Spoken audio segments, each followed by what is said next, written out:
Boa tarde, pessoal, tudo bem?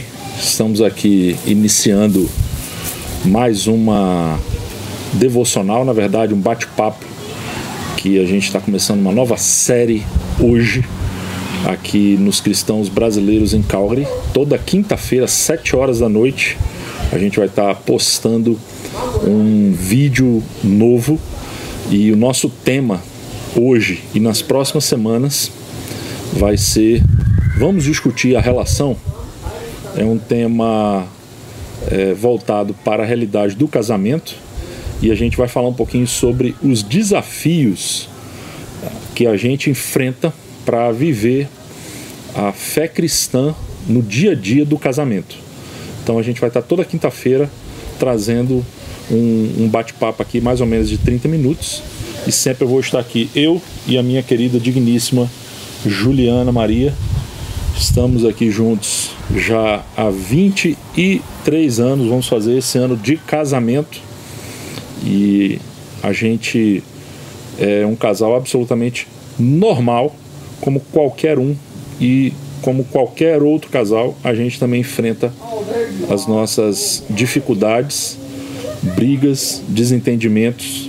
Nós não somos um casal excepcional, mas um casal ordinário e normal.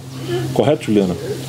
Correto, mas você também não vai dizer por que você pensou nessa ideia, o que está no seu coração para compartilhar?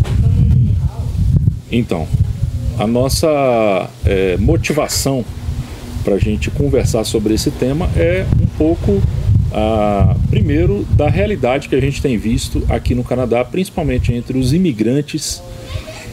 Muitos casais acabam tendo problemas sérios, divorciando, tendo problemas porque chegam aqui com aquela ideia do sonho americano, sonho Canadá, e muitas vezes eles se dedicam ao trabalho, ao estudo, uma série de coisas, e acabam se esquecendo de se dedicar um ao outro. A questão da família, a questão do casamento, e o casamento acaba enfrentando muita dificuldade nesse tempo, né? E a gente sabe que hoje também, não só aqui, mas no Brasil, os casamentos eles são cada vez mais frágeis. As pessoas enfrentam muitas dificuldades, e a gente vai estar falando sobre essas dificuldades aqui, né? E tentando, de alguma maneira, em primeiro lugar, não é dar uma receita de bolo, mas é tentar mostrar que nas nossas lutas diárias a gente enfrenta as mesmas situações que muitos casais enfrentam, e da maneira como a gente tem, pela graça de Deus, conseguido sobreviver a 23 anos de casado, a gente vai também estar compartilhando algumas das coisas que a gente já aprendeu ao longo desse caminho com vocês aqui nesses vídeos. É isso aí? A gente faz parte de uma geração que não se preparou muito, eu digo, no contexto cristão, essa coisa de aconselhamento, preparação para o casamento. Não sei a realidade de vocês, mas na nossa realidade não foi uma coisa assim intencional, planejada, organizada. Então a gente meio que tem que aprender a trocar o pneu com o carro andando, né? Então, nesse processo, a gente acaba criando meio que o nosso mundinho. A gente sabe que os nossos relacionamentos fora do contexto familiar, nem sempre eles, ou eu diria até dificilmente, eles são um relacionamento profundo o suficiente para a gente compartilhar e fazer meio que, né, sessões de crescimento mútuo ou prestação de conta, ou esse tipo de coisa. Então, a realidade dos casamentos, em geral, é muito fechada, muito ensimesmada, né? E aí, uma das formas que a gente tem de dar, pelo menos, o primeiro passo aí da inércia nessa busca pelo crescimento, né, busca pela melhoria do casamento e tal, é a gente conhecer outras histórias e ver os nossos próprios problemas sob outra perspectiva. Às vezes a gente acha que só a gente tem aquele problema. Às vezes a gente acha que só o nosso marido que deixa a toalha jogada. Às vezes a gente acha que, ou os maridos às vezes acham que só as suas próprias esposas gastam muito dinheiro com cabelo ou tem um monte de sapato. Aliás, seu cabelo ficou bom, Juliana. Você deu uma ajeitada no cabelo essa semana aí, ficou legal. Muito obrigada.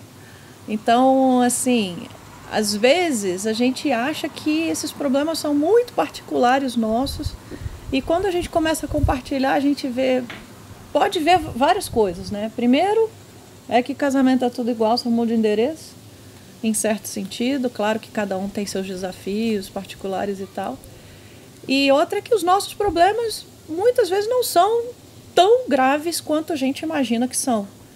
Porque quando a gente conhece casais que têm problemas profundos e às vezes que são resultado de problemas individuais profundos, ou coisas que eles trouxeram do passado, ou questões psicológicas até que precisam ser tratadas, aí a gente coloca em perspectiva e vê que a gente até que não vive tão mal assim, né?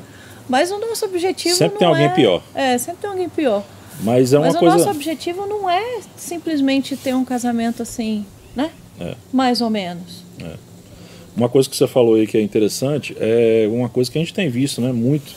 Uma das minhas atribuições como pastor é realizar a cerimônia de casamento. E a gente, lá no Brasil principalmente, quando a gente morava no Rio e também antes em Campos, fiz muito casamento. E o que é interessante a gente perceber é que às vezes as pessoas gastam rios de dinheiro, se preparam às vezes com 2 anos de antecedência, marcando uma festa, pouco, né?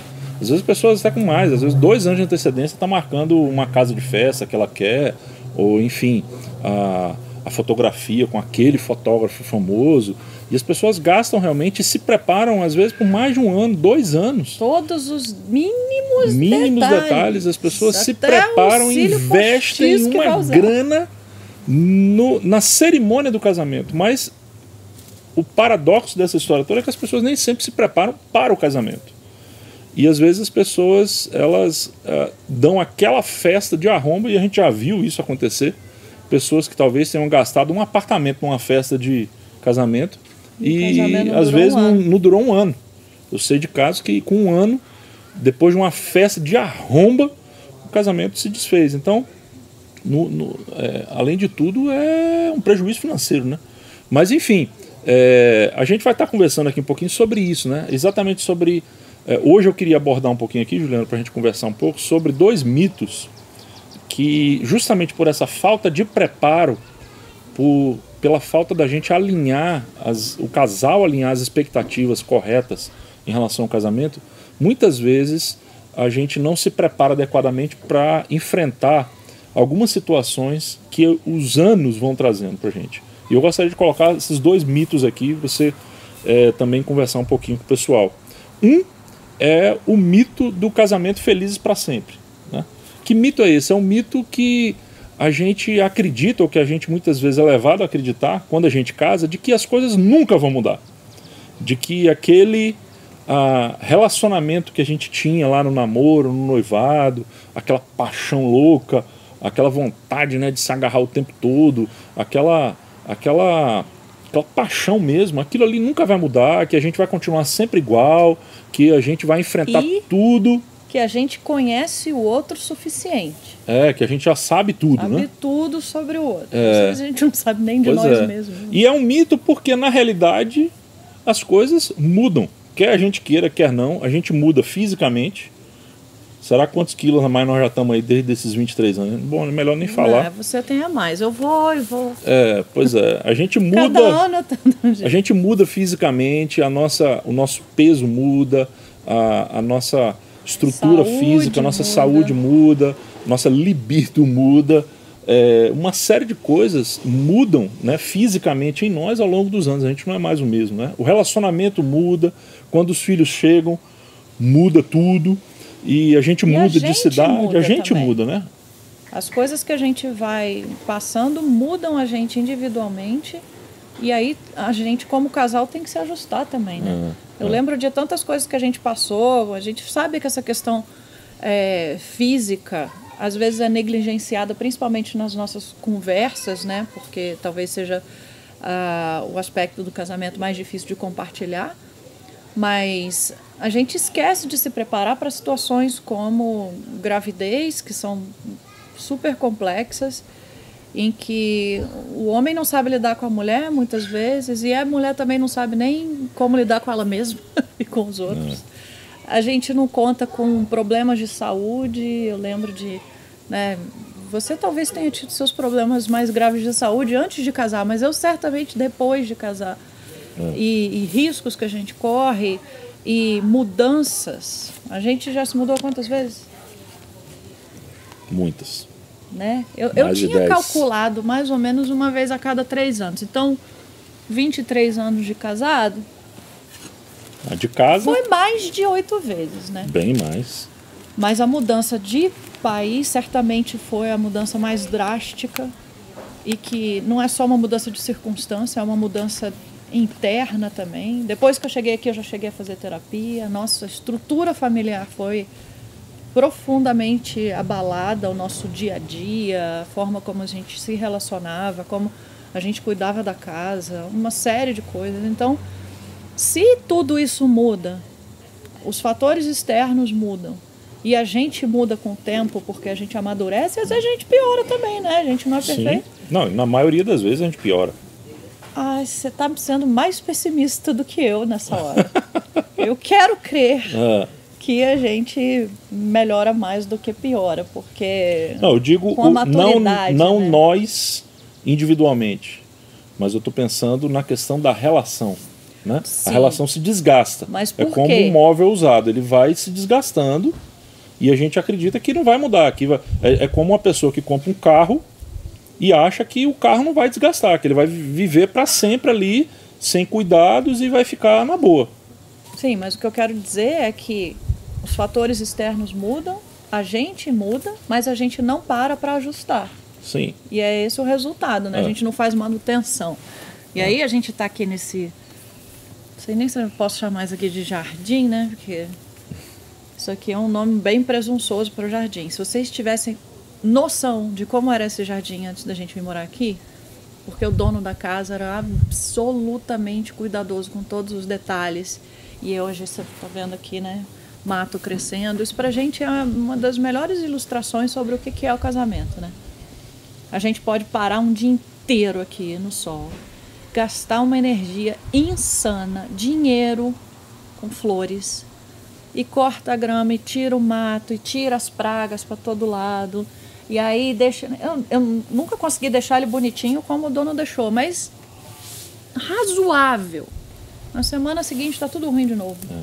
Pois é, isso aí leva ao segundo mito, né? Você está falando, já introduzindo, porque o primeiro mito é o mito do casamento feliz para sempre. Ou seja, a gente casa sem muitas vezes a compreensão de que as coisas vão mudar, a gente vai mudar, as circunstâncias vão mudar e que aquela relação não vai ser aquele mar de rosas que a gente imaginou. A gente vai mudar ao longo do tempo.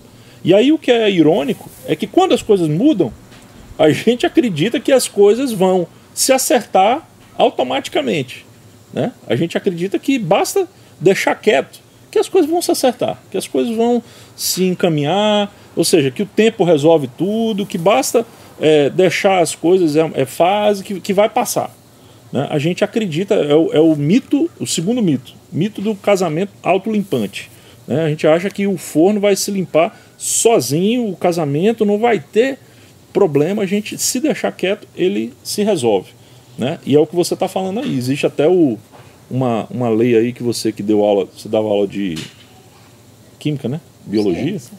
De ciências, né? Juliana é bióloga, gente, para quem não sabe, e a primeira profissão dela foi professora, né? Ela dava aula para ensino médio, né? Você dava aula? Ensino fundamental 2. E ela dava aula de ciências, né? Aquela introdução à química, à física e tal, e tem a lei lá da termodinâmica. Como é que explica direito? Você estava falando para mim, Juliana? Eu também sei porque eu estudei engenharia, mas... não estou entendendo porque você está olhando para mim para isso. Mas segundo a lei da termodinâmica, diz que as coisas elas tendem a ir da organização para a desorganização se você deixar elas por si mesmas, não é isso? A não ser que você invista energia no sistema, ele vai se desorganizar. E o casamento não é diferente, né? Nem o jardim. É por isso que essa ideia do autolimpante é um mito. Porque o que acontece muitas vezes é que vem as mudanças, a gente no princípio a gente se frustra um pouco, mas depois a gente tem aquela atitude, pra lá. Não, deixa para lá, e a gente vai colocando tudo embaixo do tapete, né? Vai tendo uma relação burocrática, funcional, a gente superficial, a gente só cuida, as nossas conversas muitas vezes são só para resolver assunto de casa, de filho, de profissão, o que vai fazer, o que não vai. Quando muito a gente conversa para definir aí o que vai fazer nas férias e tal, mas nunca é uma relação, uma relação mais profunda. A gente vai perdendo isso e vai ficando burocrático, vai ficando funcional, vai fazendo as coisas acontecerem no piloto automático, né? E isso não é legal, porque a gente acaba perdendo a grande riqueza que é uma relação. É por isso que o tema nosso é discutir a relação. Vamos discutir a relação? Porque muitos casais há muito tempo que não discutem a relação. Há muito tempo que talvez não tenham saído para ir num restaurante. Vamos bater um papo hoje sobre nós, sobre a família. Como que você vê essa questão, Juliana? A mulher vê um pouco diferente do homem, né? Essa questão de discutir a relação. Eu não sou muito fã também, não. Não. Porque a conversa para o homem é um negócio mais doloroso, assim, né? Porque o homem, em geral, é mais pragmático. Então não adianta a gente chegar com um discurso do tipo: tem alguma coisa errada, não sei, estou sentindo que tem alguma coisa. É o quê? Qual é o problema? Né? E se a gente identifica o problema, a gente pega e resolve. Mas não é bem assim, né? Então, na hora que envolve sentimento, às vezes eu estou numa angústia danada que eu não sei explicar porquê. Então, isso tem que ser tratado, né? Mas a gente vê, às vezes, histórias de gente que foi botando para debaixo do tapete, foi botando, e depois anos se passaram sem nunca pedir nenhuma ajuda, sem nunca ter o investimento necessário de energia para que a coisa não desorganizasse. E aí depois era tarde demais. Então a gente já viu histórias de tudo, né? A gente já viu histórias de casamentos milionários que não duraram um ano, mas também casamentos de uma vida que foi só um acúmulo de sujeira debaixo do tapete, e a lavação de roupa suja nunca aconteceu. E muitas por vezes, várias razões. E muitas vezes durabilidade não é sinônimo de saúde, né? Muitas vezes qualidade, o casamento, né? De qualidade. Muitas vezes o cara tem 50 anos de casado, mas são dois desconhecidos, eles só vivem no mesmo teto, o que já é eu acho que já é melhor do que a ruptura, mas ainda assim não é o ideal de Deus para o casamento, né? Que a gente tenha uma relação duradoura, mas burocrática. Exatamente. E aí quando vem essa fase dos filhos irem embora, que aí um olha para o outro e fala: quem é você? Aí a coisa complica demais. Mas a gente também não quer ficar só numa visão pessimista, né? Bom, que bom ouvir isso de você. E é porque essas coisas que dão trabalho são como várias outras coisas na nossa vida, né? Não adianta a gente querer manter a saúde vivendo de qualquer jeito, comendo de qualquer jeito, fazendo o que bem entende, né? Não adianta a gente querer sucesso profissional se a gente simplesmente deixar o barco correr. No casamento é a mesma coisa. Então é muito mais uma questão de saber o que a gente valoriza e onde a gente investe a nossa energia. Porque a gente vai ter que investir energia em saúde, a gente vai ter que investir energia no trabalho, a gente vai ter que investir energia nos filhos, a gente vai ter que investir energia no futuro, na nossa casa, uma série de coisas. E a gente esquece que o fundamento disso está nessa relação aqui. Porque não adianta investir nos filhos, aí a gente gasta dinheiro com educação, e muito, se a gente ainda não é residente permanente, a gente investe dinheiro para comprar uma casa, a gente corre atrás de trabalho, e esse é um dos fatores de mudança complicados quando a gente vem para cá, porque a gente vem nessa situação instável enquanto a gente não é residente permanente ou cidadão, e aí pega todo tipo de trabalho, em todo tipo de horário, né? E por mais que a gente tenha conversado antes e meio que tenha feito um pacto, a realidade é sempre mais dura do que aquilo que a gente imaginou, porque a gente nunca viveu isso, né? Então é uma questão da gente saber o que a gente valoriza e onde a gente investe essa energia. Muitas vezes, e é um momento propício para a gente parar para pensar, é se perguntar: a nossa energia tem sido investida em quê, prioritariamente? Em qual nível de prioridade que a nossa relação a dois, não estou falando de família, envolvendo filho, casa, cachorro, papagaio, periquito, não. Estou falando do relacionamento mesmo. Quanto de energia a gente tem investido nisso? E aí eu tenho certeza que tentando responder essa pergunta, a gente, na maior parte das vezes, vai chegar à conclusão de que precisa um pouco mais. Né? Então, é exatamente isso aí. A proposta dessa série aqui, gente, é exatamente encorajar cada casal que está participando, está ouvindo aqui, a investir, né? A investir realmente tempo, dinheiro se necessário, e aliás é necessário, porque se você vai fazer um date, né, você vai sair para ir num restaurante, aí você não, isso aí é uma despesa que a gente pode cortar. Então a gente vai cortando tudo, e aquelas despesas que muitas vezes são diretamente relacionadas à saúde do casamento, a gente vai cortando também, porque acho que é superficial. Então a gente está falando aqui desses dois mitos e da necessidade da gente investir energia no casamento, né? E a gente vai falar principalmente da energia a partir dos princípios da fé cristã, né?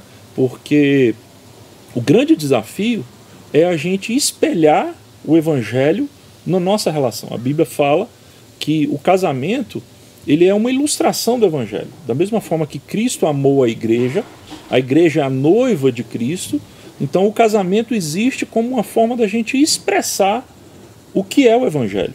Então a gente vai estar falando sobre alguns princípios do evangelho, alguns princípios da fé cristã, e como que, se você for um bom cristão, se você se dedicar realmente a viver como seguidor de Jesus, como um imitador de Jesus, você vai ver que o casamento vai ser bom. Porque se você for um bom cristão, eu te garanto, o seu casamento vai ser bom. Então a gente vai estar falando sobre isso aqui. Eu queria deixar para vocês hoje apenas um versículo para fazer o fechamento dessa primeira devocional aqui, que é em Gálatas, capítulo 6, versículo 9, quando Paulo fala assim: portanto, não nos cansemos de fazer o bem. No momento certo teremos uma colheita de bênçãos, se não desistirmos. Então Paulo fala aqui sobre essa coisa do cansaço. Muitas vezes a gente se cansa, né? Uma coisa que eu ouço muito dos casais, depois de muita briga, depois de muito desgaste, eu estou tão cansado, eu não sei se eu tenho mais ânimo para investir na relação, porque eu já cansei, não adiantou, já fiz muitas coisas, não adiantou, e aí a gente se cansa. E às vezes, gente, o prêmio, a terra prometida, está logo ali depois da nossa desistência. Então Paulo está falando, olha, não nos cansemos de fazer o bem. Vamos pensar disso nesse versículo, Jana, aqui na dimensão do casamento. Não nos cansemos de fazer o bem no casamento. Não nos cansemos de tentar. Não nos cansemos de exercitar, de investir, de colocar energia na relação. Porque no momento certo teremos uma colheita de bênçãos, se não desistirmos. Então, essa é a palavra para hoje. E eu queria encorajar, né, vocês. O casamento é uma via de mão dupla. Não adianta aquela coisa, eu vou fazer a minha parte, eu vou fazer o meu sacrifício. Mas se a outra parte não fizer, as coisas não vão andar bem. Ou a gente vai dizer, o outro não está se esforçando, então também não vai se esforçar. Então é preciso um pacto duplo de que vamos juntos investir, vamos juntos superar o cansaço e tentar construir uma relação diferente, né? Lembrando dos mitos, né? O casamento feliz para sempre, você acha que nunca vai mudar. Depois o mito do autolimpante, quando ele muda a gente acha que basta deixar que vai resolver, mas não é assim. A gente precisa investir na relação, né? E discutir a relação. Eu só queria acrescentar duas coisinhas. Uma que logo que você fala dessa necessidade de investir a energia, da gente não se cansar de fazer o bem, eu me lembro imediatamente do Salmo 126, que fala que aqueles que semeiam com lágrimas, com cantos de alegria colherão, aquele que sai chorando enquanto lança semente voltará com cantos de alegria trazendo seus feixes. Então um casamento que é abençoado, sustentado e dirigido pelo Senhor, um casamento que coloca de fato Jesus no centro, vai trazer esse resultado que vai recompensar o esforço. A gente não vai trabalhar em vão. Porque Deus é o maior interessado em que a gente tenha uma família estabilizada, estruturada e saudável para que o Evangelho possa ser de fato expresso através do nosso relacionamento, né? E a gente vai falar de várias coisas aí para frente, mas de início eu só queria compartilhar e encorajar uma coisa que para mim tem sido muito importante, especialmente depois que a gente veio aqui para o Canadá, que é a necessidade da gente caminhar junto, né? A gente estava falando sobre como é importante a gente compartilhar experiências, que a gente coloca a nossa realidade em perspectiva e tudo, mas mais especificamente eu queria encorajar que vocês como casal, buscassem intencionalmente identificar um outro casal próximo, amigo, fiel, para que a gente tenha uma relação de comunidade no sentido de andar junto, de compartilhar, de suportar. Porque é muito difícil andar sozinho. É muito difícil andar sozinho. E aí a gente pensa assim, mas a gente não está sozinho porque a gente tem um ao outro. Mas se a gente se fecha desse mundo, né, individualista, focado só na gente, isso também buscar caminhar junto também pode ser um fator muito importante para a saúde. Quando você fala caminhar junto, só esclarecendo que é o casal caminhar junto com algum outro casal, né? Sim, não necessariamente. Não, é exatamente isso. É só para esclarecer para as pessoas que assim, não é caminhar junto, eu caminhar com você. Não, a gente caminha junto, mas buscar um outro casal para a gente ter um casal de suporte que possa orar por nós, um casal com quem a gente possa se abrir, dizer assim, não tá legal, vocês podem ajudar a gente, pra gente ser amigo, né? Casal onde a gente possa viver comunidade junto. E aí, pensando nisso, uma das coisas que a gente quer fazer aqui também nesse tempo é fazer algumas perguntas específicas relacionadas ao tema para os de cabelo branco da nossa comunidade. E eu tenho certeza que eles têm muito para contribuir, com certeza. Então a gente vai pensar no tema, vai fazer algumas perguntas para eles e trazer também algumas contribuições que a gente aqui, nós, precisamos. A gente é fraldinha ainda, né? Perto dos que estão fazendo 50 anos de casado, a gente... Nós somos fraldinha. 60, né? Tem casais na nossa igreja com mais de 60 anos de casado. É verdade. E que a gente vê que é um casamento de cumplicidade, de alegria, de suporte, de companheirismo. Não é só fachada, né? Ou manutenção, ou burocracia, né? Então isso que a gente está buscando é isso. É a gente dar um passo além, no sentido de, ok, a gente vai gastar energia? Vai, mas a gente vai ser beneficiado com isso. A gente vai beneficiar o outro, vai ser beneficiado e vai certamente beneficiar os nossos filhos. Então tá. Então esse é o primeiro bate-papo. Na próxima quinta, às 7 horas, nós vamos ter o segundo bate-papo. E você pode mandar no chat de temas também. Você pode mandar no chat, pode mandar para o meu WhatsApp, né, para o meu telefone lá, um text, ou para o meu e-mail. Vocês podem mandar perguntas ou insights que vocês tenham. Quem sabe um pouco mais para frente a gente pode até chamar outros casais para virem, a gente fazer um bate-papo aqui a 4, né, com 2 casais juntos. A gente vai, enfim, a gente quer gastar algumas semanas. Uma série para um mês? Sei lá, né? Você sabe que o planejamento é assim, a gente começa aí vai vendo o que vai dar. E vamos ver o que vai dar, né? A gente vai olha a lei da termodinâmica. Vai andando pelo caminho, né? É isso aí. Bom, vamos fazer uma oração e aí a gente encerra esse primeiro bate-papo, tá bom? Queria orar por você, pela sua família, pelo seu casamento, e aí a gente vai estar encerrando logo depois da oração, tá bom?